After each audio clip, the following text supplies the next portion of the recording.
الحمد لله رب العالمين والصلاة والسلام على أشرف الأنبياء والمرسلين وعلى آله وأصحابه أجمعين. اللهم رب اشرح لي صدري ويسر لي أمري واحلل عقدة من لساني يفقهوا قولي ولا حول ولا قوة إلا بالله العلي العظيم. اللهم لا سهل إلا ما جعلته سهلا وأنت تجعل الحزن إن شئت السهلة. Rabbi yassir wa la tu'assir wa atmi bil khair, amma ba'd. Alhamdulillah, bersyukur kepada Allah Subhanahu wa taala. Pada malam ini kita dapat sambung lagi majlis tazkirah dan juga muzakarah kita. Cuma pada malam ini kita tangguh dulu pengajian Sunan Tirmizi ataupun Sahih Muslim untuk kita membincangkan suatu isu yang berkaitan dengan hukum darah ikan, najis ataupun tidak. Kerana dah masuk hari yang keberapa ni tak selesai lagi. Hampir seminggu dah tentang isu kontroversi tentang hukum darah ikan.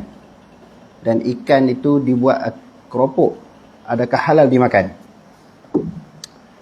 Jadi sebenarnya dalam masalah darah ikan ini berlaku khilaf daripada kalangan ulama sebagaimana hukum-hukum fiqh yang lain. Dia masalah khilafiah. Jadi masalah khilafiah ni maknanya kita tak perlu berbalah lah, berkelahi di antara orang Islam. Dan dia juga termasuk di dalam perkara furu' di dalam fiqh. Jadi yang pertamanya tentang hukum darah ikan, yang keduanya keropok yang dibuat daripada ikan yang darahnya mengalir. Yang ketiganya hukum orang yang melakukan dosa atau perkara-perkara yang haram seperti memakan benda-benda yang diharamkan. Adakah secara pasti orang buat benda haram ini ataupun memakan sesuatu yang haram ini pasti masuk neraka?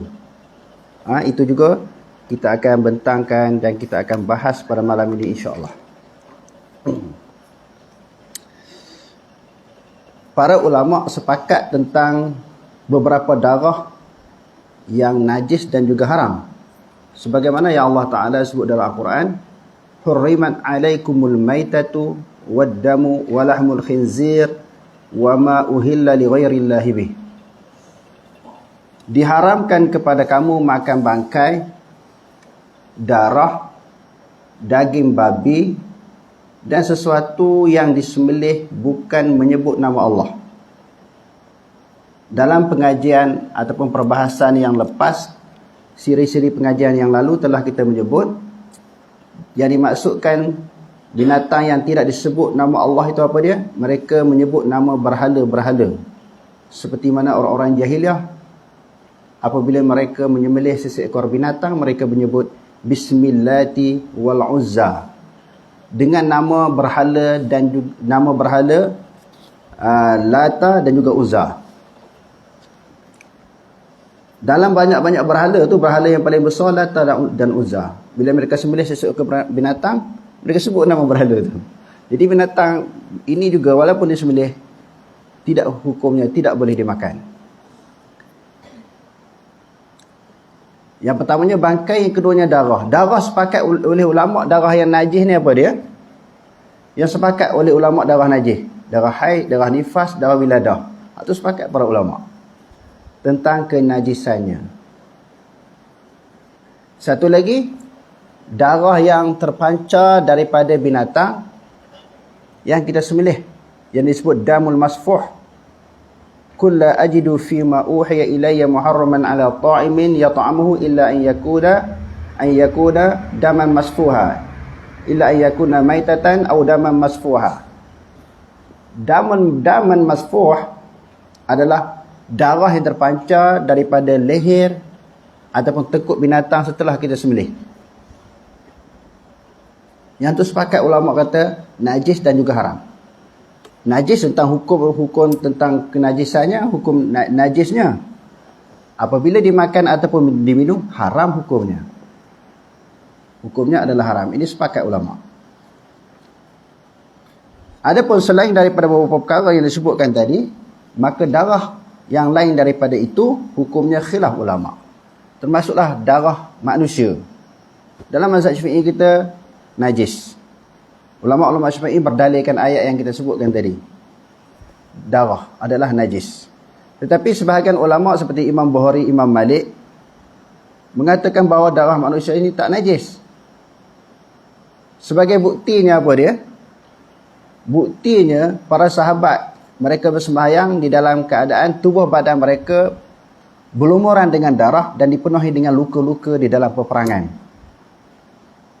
Kita dah baca hadis ni banyak kali. Di antaranya tajuk yang telah diketengahkan oleh Imam Bukhari di dalam terjematul babnya. Dia kata kanu yusalluna ala juruhihim wa dimaihim.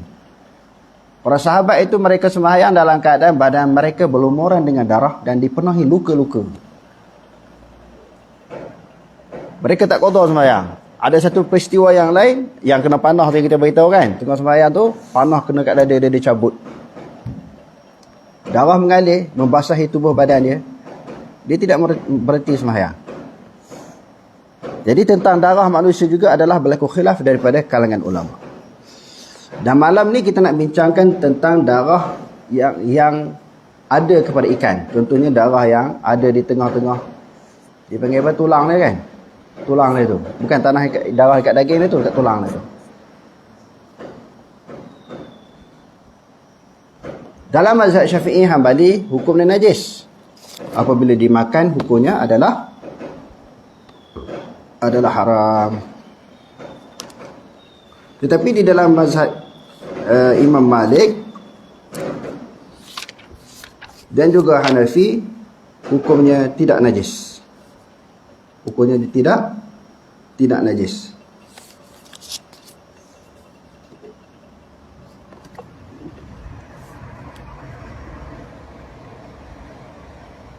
Di dalam kitab Raddul Mukhtar,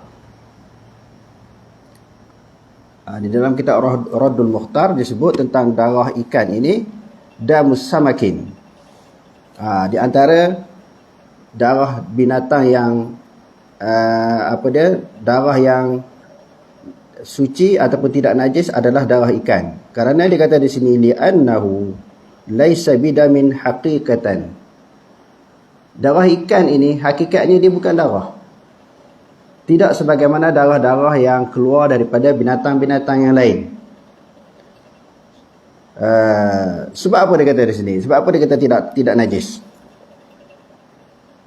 Li'annahu idza yabisa yabidu wad-damu yasudu. Bila dia kering dia putih. Darah ikan ni yang duduk kat tulang tu, kalau dia kering warna apa? Warna putih. Dia kata sedangkan darah itu adalah warna hitam. Marakumi syamul samakul kabiru idza sala minhu syai'un. Melengkapi ataupun merangkumi ikan yang besar. Ini bukan isu ikan yang kecil sahaja. Termasuklah ikan yang besar. Saiz dia besar. Pun sama hukum dia. Idza sala minhu syai'un apabila mengalir daripadanya sesuatu. Fi zahiri riwayati, pada zahir riwayat. Apa maksud zahir riwayat? Kan di sana ada hadis. Hadis ni juga selalu kita baca di dalam majlis, dalam kuliah kita. Sahabat kata kami nahmilu qalilan minal ma', kami ada bawa sedikit air di dalam musafir melalui jalan laut. Apabila kami berwuduk dengan air yang kami bawa itu, bekalan air yang kami bawa, kami berwuduk dengannya, maka atashna, kami akan dahagalah sebab air laut tak boleh minum. Lalu sahabat tanya ana tawaddau mimma'il bahri. Lalu para sahabat tanya Rasulullah tentang kedudukan tentang air laut. Rasulullah tak kata air laut itu bersih sahaja. Rasulullah kata tuhuru ma'uhu wa hillul maitatuhu. Air laut itu adalah bersih untuk dibuat bersuci. Dan segala bangkai-bangkai yang berada di dalam laut semuanya halal. Berdasarkan kepada hadis ini, ulama-ulama yang berpegang kepada mazhab Syafi'i dan juga Hambali, semua binatang laut boleh makan Apa sahaja tuan-tuan sebutlah. Nama apa binatang laut. Kecuali binatang yang berbisa. Yang tu tak boleh. Ataupun menyerupai, macam kita kata, sebahagian ulama pula menyebut, menyerupai binatang darat. Seperti babi laut, anjing laut. Sebab anjing menyerupai anjing darat, anjing laut. Babi laut menyerupai babi darat. Sebahagian ulama kata yang tu dikecualikan. Yang lain daripada itu semua halal dimakan. Bila halal daging ikan itu dimakan, termasuklah darah yang ada kepada ikan. Sama ada darah itu sedikit ataupun banyak, ikan itu kecil ataupun besar. Dia kata itu zahir riwayat kata macam tu.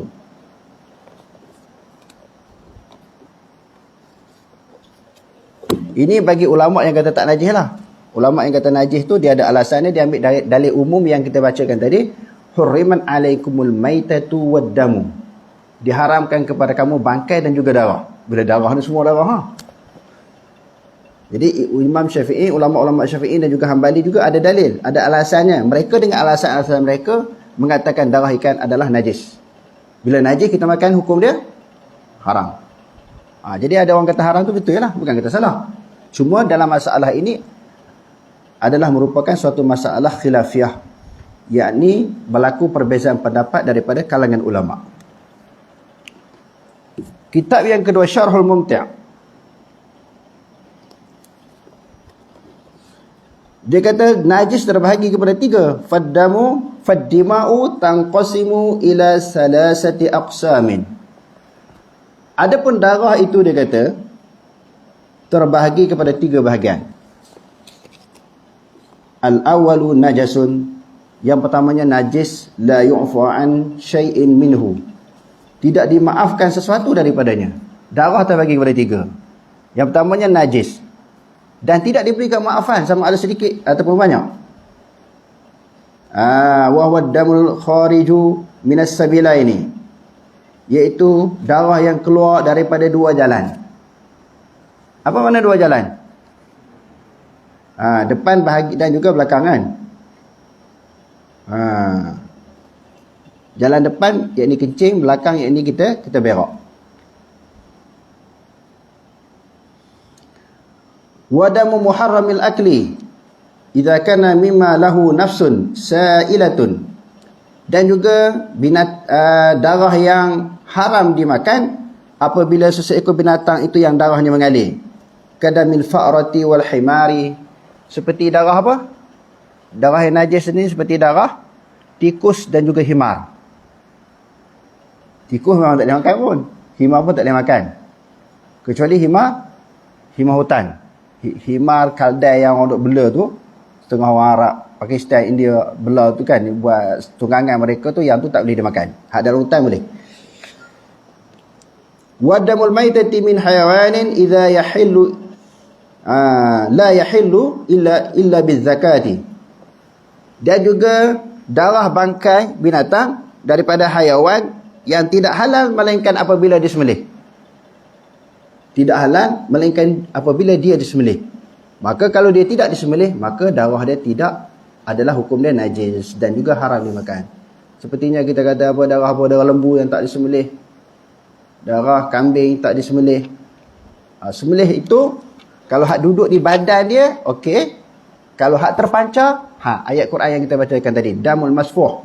Bila sembelih mana-mana binatang, terpancar dia punya darah. Hak tu najis dan juga haram. Adapun yang lekat di kerongkong dia, di tengkuk dia, yang tidak terpancar, hukum dia tidak najis. Hukum dia tidak najis.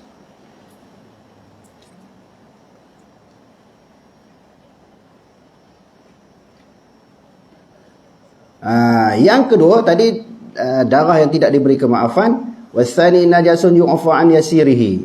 Yang keduanya, kategori jenis kedudukan hukum yang kedua, darah yang diberi kemaafan apabila sedikit.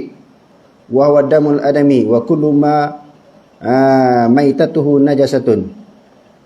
Dan sedikit darah daripada kalangan darah manusia yang sedikit, dan setiap darah bangkai binatang ni yang sedikit. Kalau banyak tak boleh. Bila sebut bangkai, apa maksud bangkai? darah yang lahir daripada bangkai. Bangkai ini binatang yang mati. Binatang yang tak boleh makan, dia mati. Binatang yang tak boleh makan. Sebut binatang tak boleh makan apa dia? Selain daripada yang halal. Binatang yang haram dia makan, dia mati. Maka darah itu najis, dia adalah najis, darah dia pun najis. Ataupun binatang yang halal dimakan, dia mati tidak disembelih. Kita kata apa? Lembu, kerbau, kambing. Dia halal dimakan, tetapi dia mati dengan cara tidak disembelih. Mati kena langgar ke, orang bunuh dia ke, tidak disembelih, maka darah dia adalah najis. Yang ketiga dinamakan apa dia? Bangkai apa dia? Sembelih juga. Tapi bukan di atas jalan syarak. Sembelih orang Majusi, Buddha, Hindu. Sembelih menghadap kiblat, dia baca bismillah. Pisau pula tajam. Tak sah. Sebab dia bukan orang Islam. Kecuali sembelihan ahlul kitab, Yahudi dan Nasrani. Kecuali sembelihan ahlul kitab. Itu pendapat yang rajih lah. Pendapat yang kurang rajih, sembelihan ahli kitab pun tak boleh. Di dalam kitab mazhab Syafi'i, sembelihan ahli kitab pun tak boleh, kecuali ahli kitab yang tak berlaku perubahan. Dia berpegang kepada agama asal Yahudi dan Nasrani yang tidak berlaku perubahan kitab dia. Sebenarnya pelaku perubahan Taurat dan Injil bukan di zaman Nabi Muhammad, bukan selepas kewafatan Nabi Muhammad SAW. Berlaku perubahan zaman Nabi Musa, Nabi Isa tu. Sebelum lahir Nabi Muhammad lagi dah berubah Taurat dan Injil. Wa qulu hattatun naghfir lakum khatayakum wa sanazidul muhsinin. Surah Al-Baqarah juzuk yang pertama. Allah Ta'ala kata hittatun. Dia mau ubah dalam Taurat Injil ni hintah. Ditambah titik je. Maknanya perubahan kitab zaman dulu lagi. Pun begitu, di zaman Nabi Muhammad kata boleh makan sembelihan ahli kitab. Sedangkan berubah bukan zaman tu. Zaman sebelumnya. Zaman Nabi Isa, Nabi Musa. Boleh kahwin dengan ahli kitab. Zaman Nabi Muhammad lagi. Sebab di zaman Nabi Muhammad juga turunnya ayat-ayat yang berkaitan dengan ahli kitab. Qul ya ahlal kitab lima takfuruna bi ayatillah. Wahai ahli kitab, kenapa kamu kufur dengan ayat-ayat Allah? Dia memang dah kufur dah zaman tu, kufur dah. Sebelumnya dah kufur, zaman Nabi Muhammad lagi kufur. Okey.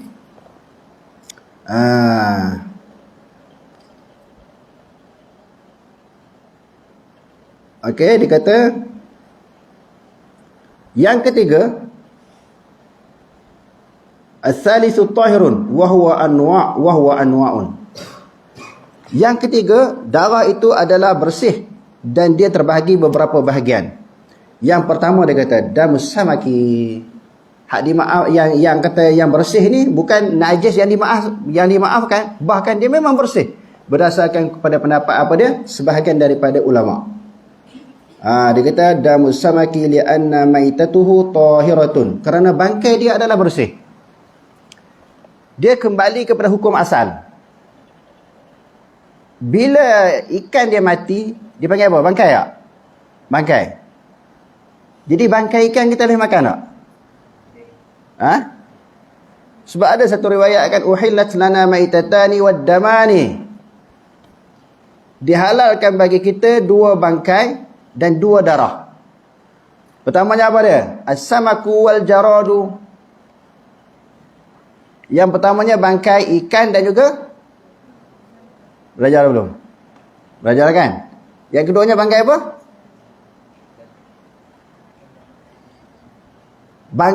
Dua bangkai yang halal dimakan. Yang pertamanya ikan dan juga belalang. Dua darah yang halal apa dia? Hati dengan limpa kan? Limpa dengan darah. Betul, dua ni.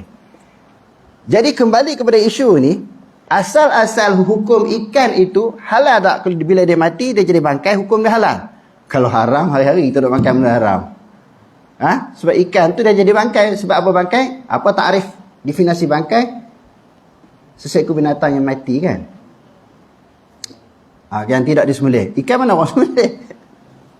Maka dia bangkai. Lalu dia kata di sini, kerana bangkainya adalah bersih, lalu darahnya juga adalah bersih. Dia kata wa aslu tahrimil maitati min ajli ihtiqani dami fiha wa lihadha idza unhira ad-dam bizabhi sarat halalan. Dia kata asal haramnya bangkai itu kerana darah yang mengalir padanya. Apabila dialirkan darah dengan sebab disembelih, maka jadi halal. Dialirkan darah dengan sebab kita sembelih, maka binatang itu halal. Okey, yang pertamanya ikan. Darah ikan. Yang keduanya damu ma la yasilu damuhu kadamil ba'udati wal baqi wal zubabi wa nahwiha. Dia kata darah yang kedua yang tak najis iaitu darah yang binatang tak mengalir. Seekor binatang yang darahnya tidak mengalir seperti apa? Binatang yang kecil seperti nyamuk, kutu dan juga lalat. Kan ada juga darah sikit kan. Sebenarnya kalau kita kata nyamuk bukan ada darah. Cuba tangkap nyamuk, kita bunuh dia. Dia pecik dia ada darah. Tak ada darah kecuali setelah dia gigit. Dia sedut darah manusia, masa tu baru dia ada darah. Ini kategori yang kedua juga diberi tidak najis dia punya darah. Apa dia tadi? Nyamuk, kutu dan juga lalat.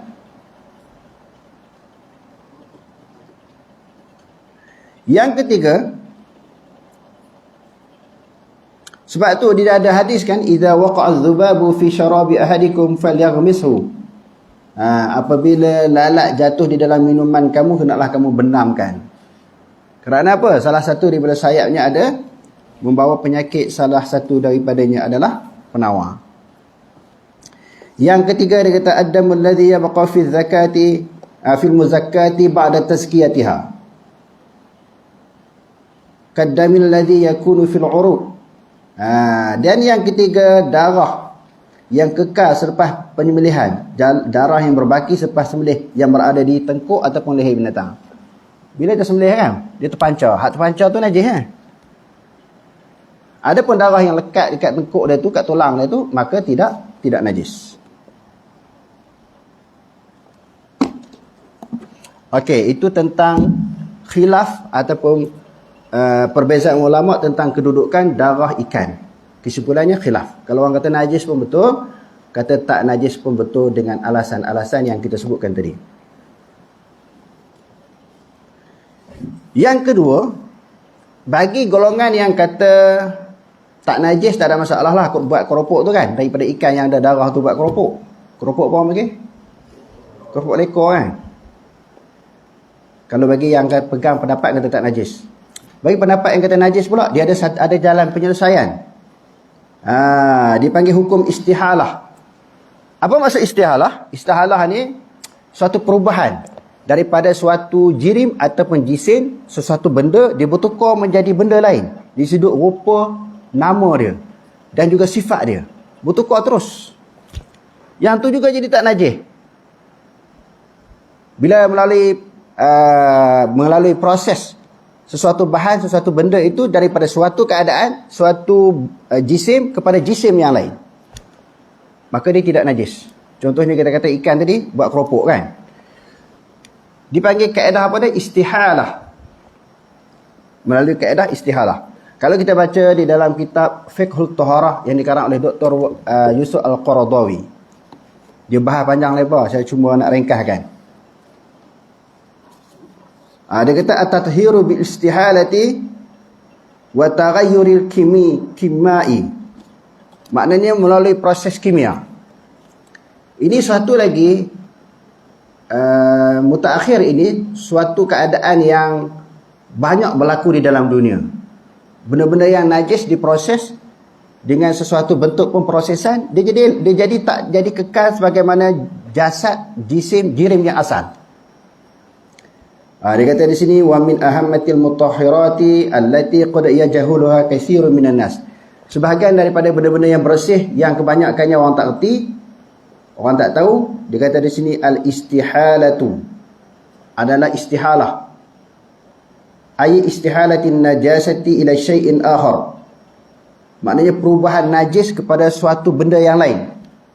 Bi makna ay yataghayyara syai'un najasu taghayyuran kimiiyan. Wa hadha amrun muhimun jiddan fi asrina. Yusuf Qaradawi kata zaman sekarang ni yang banyak orang tak tahu suatu proses kepada sesuatu benda yang bertukar daripada satu jasad, daripada satu benda kepada benda yang lain yang berlaku di zaman kita.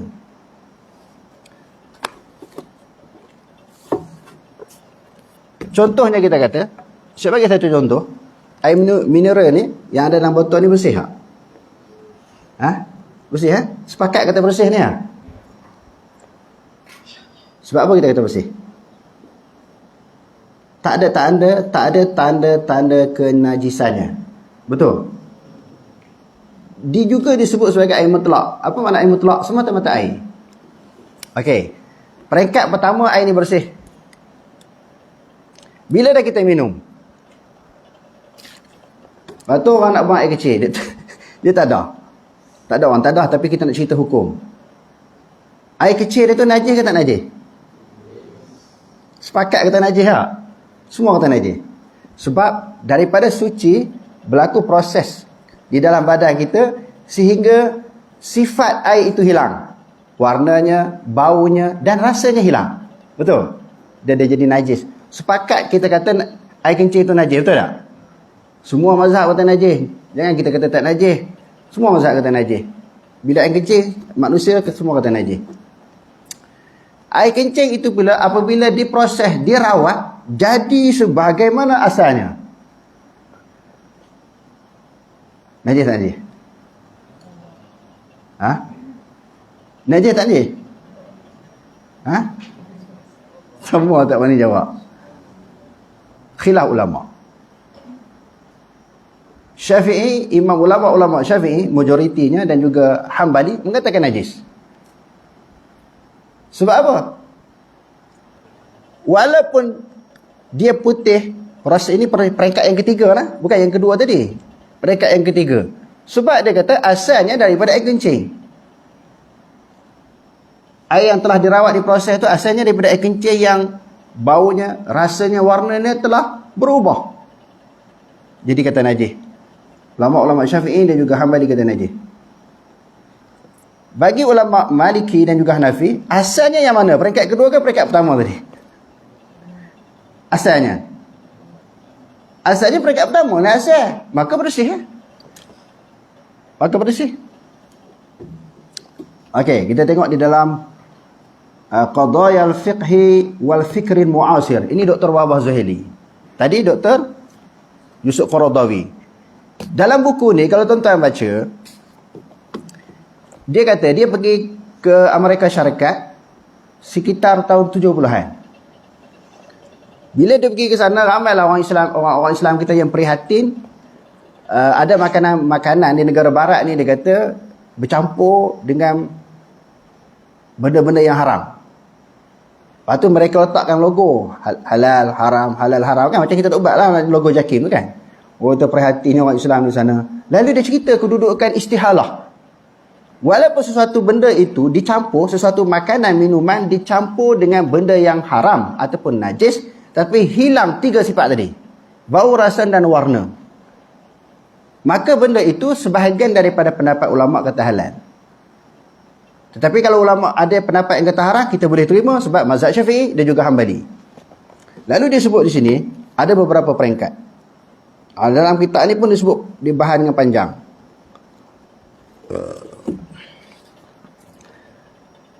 Qadaya al-fiqhi, masalah-masalah fiqh dan pemikiran semasa. Kadang-kadang benda zaman dulu tak ada, perlu ulama ijtihad. Ijtihad ni melibatkan sesuatu benda yang tidak ada nas secara jelas. Apa makna nas? Dalil, bukti secara jelas daripada Quran dan juga hadis. Ulama ijtihad zaman dulu tak pernah berlaku macam ni. Jadi ulama sekarang ni dia berijtihad. Jadi dia kata al-qawaidul muta'alliqatu bil istihalati najasah. Kaedah-kaedah yang tertakluk dengan istihalah najis ini, maknanya perubahan najis ini, dia kata dalat amsilatul istihalati ala wujudi syai'in malmusin wa huwa taghayyurul ismi wal khawasi wa tarkibi fayataghayyarul hukmu. Dia kata contoh-contohnya yang ada di sini, dia kata sesuatu yang berubah di sudut zatnya, bentuknya dan juga sifatnya. Zat, bentuk, sifat dia berubah, sesuatu benda berubah, maka dia kata fayataghayyarul hukmu, hukum dia juga turut berubah.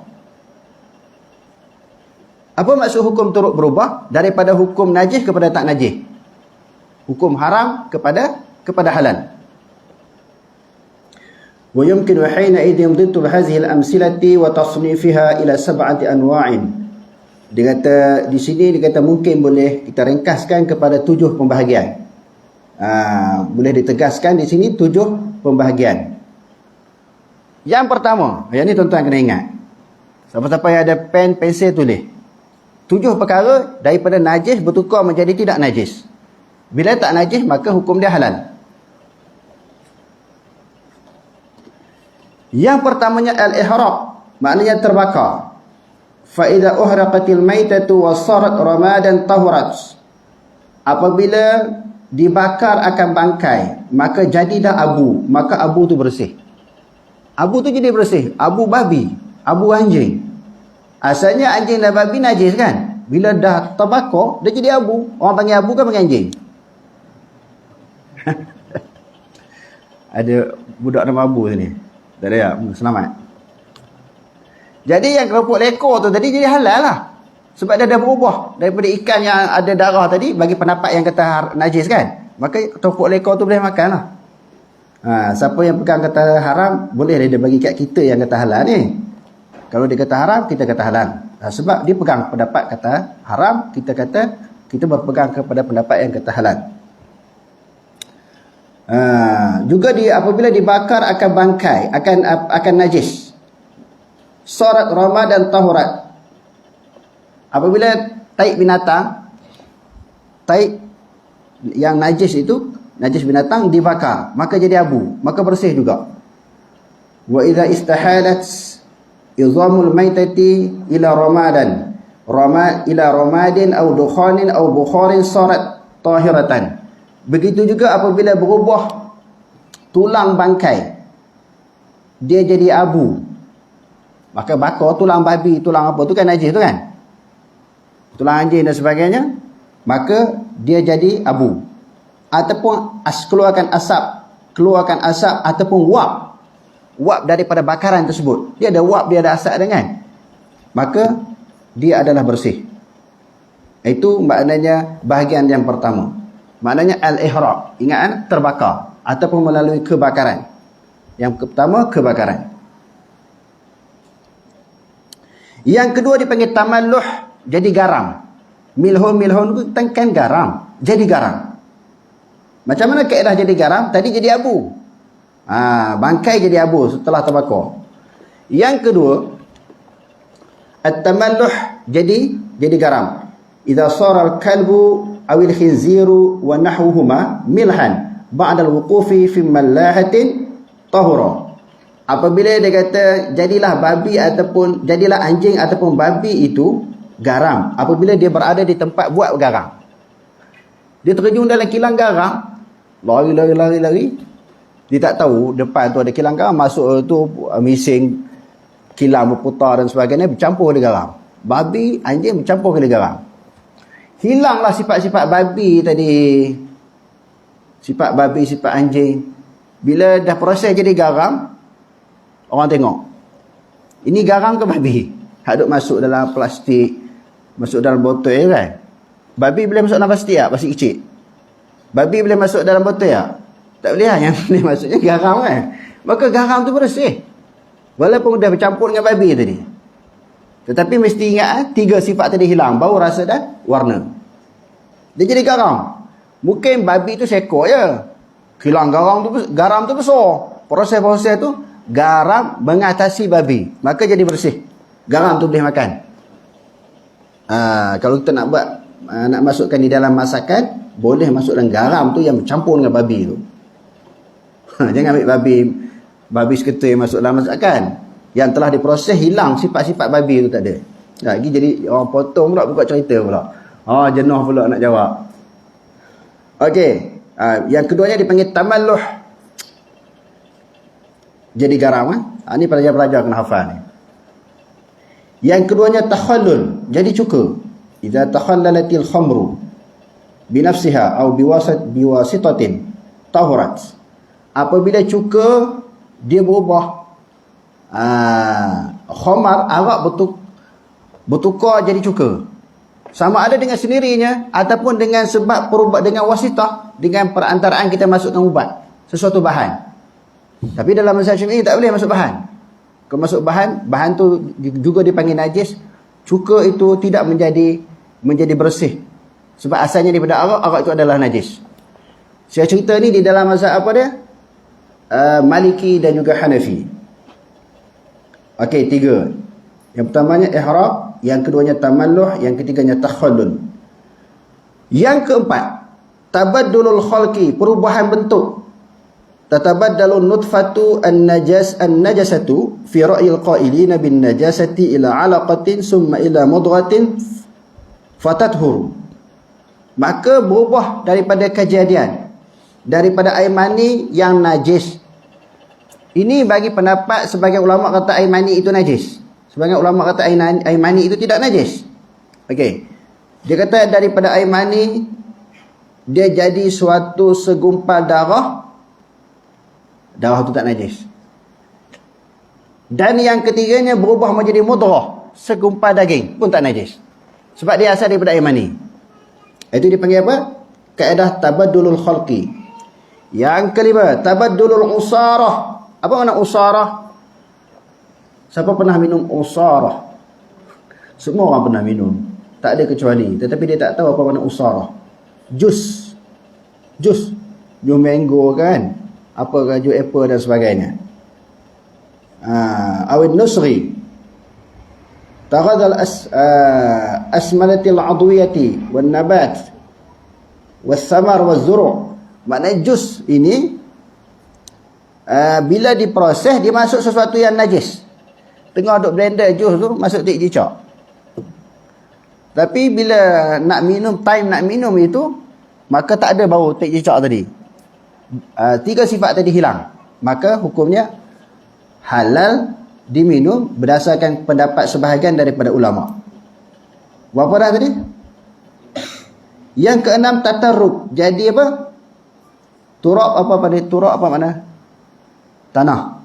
Jadi tanah. Idza waqa'a usfurun fi bi'rin summa sara tinan tahura al-ma'u al-mujawiru lahu. Burung jatuh dalam telaga, mati lah. Akhirnya jadi apa? Dia jadi tanah burung tu. Telaga tu kering, tak ada air. Dia jatuh dalam telaga, mati. Ayam ke apa ke, dia buat contoh burung. Kita boleh lah kiah ayam ke itik ke jatuh dalam telaga yang tak ada air. Lalu dia duduk dalam telaga tu, dia dah bercampur dengan tanah, dah jadi tanah.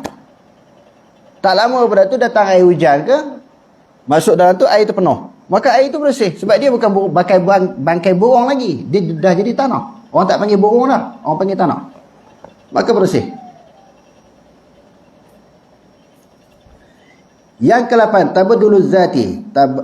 Tabadduluz zati, perubahan zat. Katabaddulil simsimi an-najasi ila tahinah, iaitu dia kata seperti perubahan semut yang merah menjadi tepung.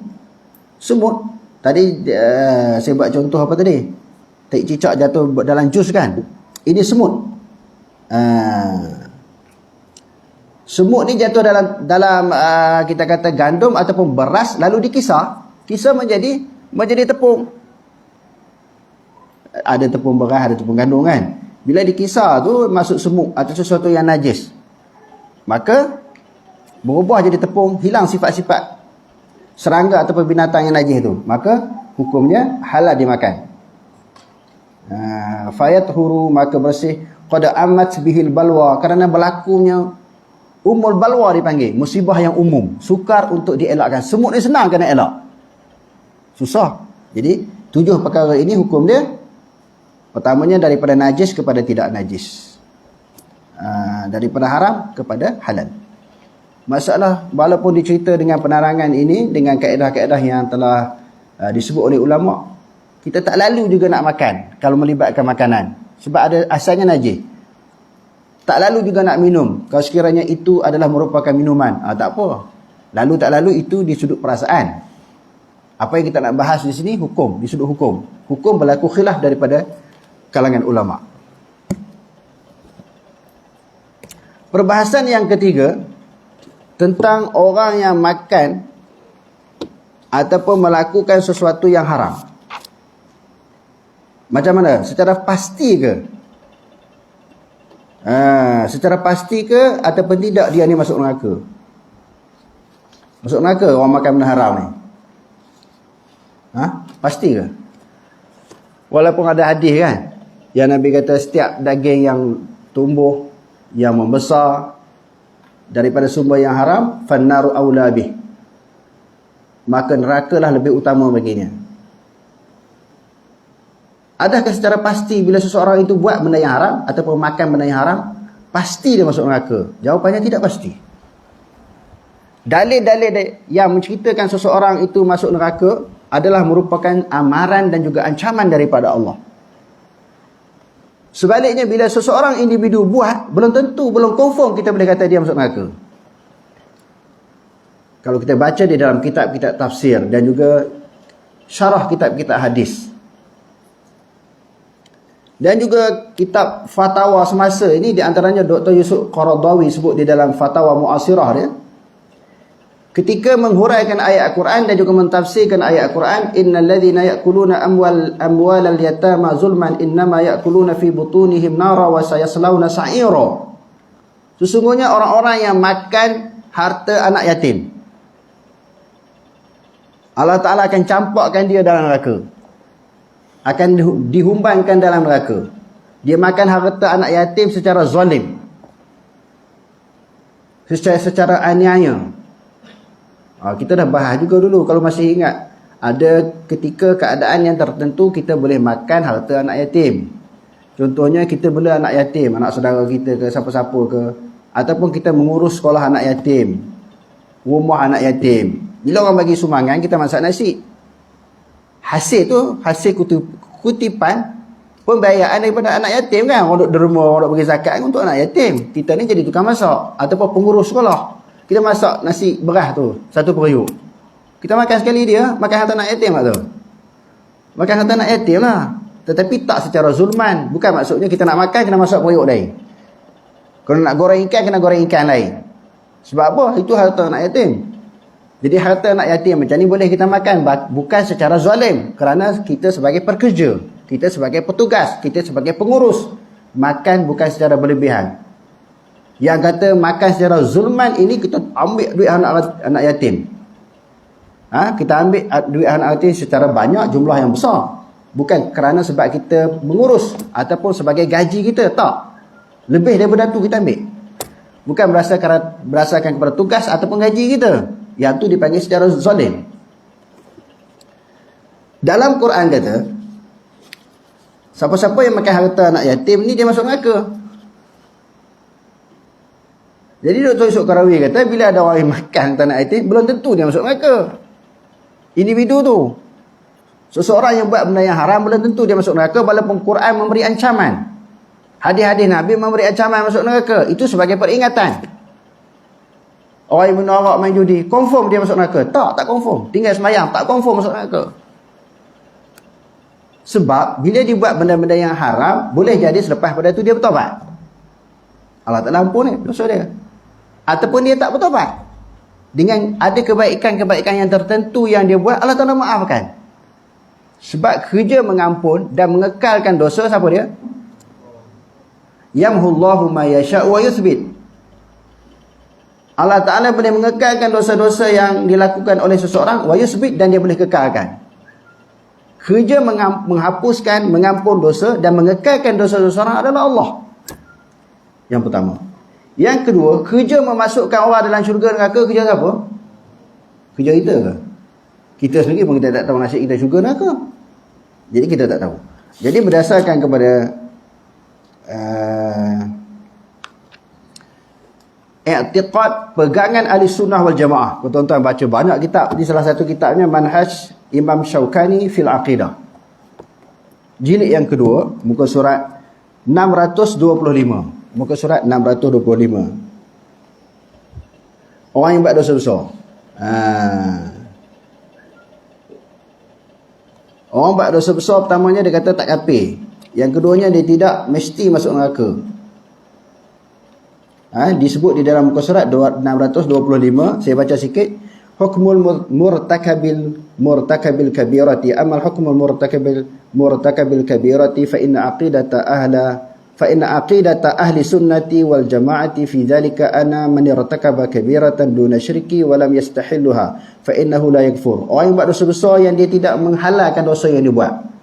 Contohnya dia minum arak, dia tak kata halal, dia tidak kafir. Yang pertamanya tidak kafir. Bal yusamma mu'minan naqisal imani. Dinamakan orang mukmin yang lemah iman. Fa huwa mu'minun bilisanihi fasikun bi kabiratihi. Dia mukmin di sudut dengan imannya. Fa huwa mu'minun bi imanihi fasikun bi kabiratihi. Iman mukmin di sudut keimanannya, fasik di sudut dosa besar yang dia buat. Wa idza mata musiran 'alaiha wa lam yatub minha. Apabila dia buat dosa besar, dia kekal dengan dosa besar, dia tidak bertobat daripada dosa besar, fa inna amrahu ila Allah taala. Urusannya serah kepada Allah. Tak boleh kita kata orang minum arak ni confirm masuk neraka. Kita boleh ceritalah dalam Quran hadis kata berdosa besar, janji Allah Taala neraka. Itu ancaman-ancaman Allah. Yang disebut di dalam Quran dan juga di dalam hadis Nabi, ancaman daripada Allah. Adapun dari sudut kepastiannya, mesti ke dia masuk neraka? Tidak mesti. Itu serah kepada Allah. Orang duk sembahyang, puasa, zakat, haji, duk buat baik, duk bersedekah ni, confirm ke dia masuk syurga? Tidak confirm. Itu serah kepada Allah. Buat baik, buat jahat ini, maka ketentuannya daripada Allah. Buat baik dijanjikan pahala, buat jahat dijanjikan dosa. Tetapi untuk menentukan seseorang itu, dia itu confirm masuk syurga neraka, tidak boleh ditentukan. Sehingga Nabi SAW sendiri tidak menentukan nasib seseorang. Nabi pun serah kepada Allah Ta'ala. Apatah lagi kita. Fa in sya'a ghafara lahu dhanbahu. Apabila Allah Ta'ala kehendaki, Allah Ta'ala ampun dosanya. Wa adkhalahu al-jannata. Dia masuk dalam syurga ibtidaan tafaddulan minhu subhanahu wa ta'ala. Dan Allah Ta'ala nak, kalau Allah Ta'ala nak, Allah Ta'ala ampun. Dan Allah Ta'ala maafkan dia dan memasukkan dia di dalam syurga. Wa in sya'a 'adzabahu biqadri dhanbihi adlan minhu subhanahu. Kalau Allah Ta'ala berkehendaki, Allah Ta'ala siksa dia, masuk dia dalam neraka. Itu semua kerja Allah. Tak boleh kita nak kata tentu orang buat dosa ni, buat benda yang haram ni confirm masuk neraka, tak boleh confirm. Batu pula Al-Masyaqqani pula petik pendapat qala Abu Uthman As-Sabuni. Kita baca tu Aqidah Salaf wa Ahlul Hadis. Dia petik daripada kitab itu rahimahullahu taala muqarriran aqidat as-salafi fil hadhihi al-mas'alah wa ya'taqidu ahlus sunnati anna al-mu'mina wa in adhnaba dhunuban katsiratan saghaira kanat aw kaba'ira fa innahu la yakfuru biha wa in kharaja min ad-dunya ghayra at-ta'ibi minha wa mata 'ala at-tauhid wal ikhlasi fa inna amrahu ila Allah azza wa jalla in syaa'a afa Allahu anhu wa adkhalahu al-jannata yawm al-qiyamati saliman ghaniman ghayra mubtala bin nari wala mu'aqaba 'ala ma irtakabahu min adh-dhunubi. Alamah apa dia? Abu Osman Ali As-Sabuni pun sama pendiriannya dengan Alamah Syaukani. Seseorang yang melakukan dosa besar ataupun dosa kecil, terserahlah kepada Allah Ta'ala sama ada nak memaafkan dia ataupun mengekalkan dia dosa. Sama ada nak memasukkan dia dalam syurga ataupun dalam neraka, serah kepada Allah. Jadi sebenarnya bukan kata orang lain, kita sendiri ni, saya sendiri yang bercakap. Saya tak boleh tentukan nasib saya syurga neraka. Cuma Allah Ta'ala suruh buat baik, larang kita buat jahat. Suruh buat pahala, larang kita buat dosa. Semua orang Islam disuruh dan diperintahkan begitu. Adapun kesudahan seseorang dan nasib seseorang itu, sama ada di syurga ataupun neraka, itu bukan ketentuan kita. Kerana syurga neraka milik siapa? Syurga neraka milik siapa? Kita ini manusia milik siapa? Manusia. Kita sebagai manusia milik Allah. Syurga neraka milik Allah. Jadi Allah Ta'ala yang tentukan. Cuma Allah Ta'ala perintahkan supaya kita buat baik, melakukan amal yang soleh, dan meninggalkan perkara yang dilarang oleh Allah. Wallahu alam. Aqulu qouli hadza wastaghfirullahal azim li wa lakum. Wassalamu alaikum warahmatullahi taala wabarakatuh.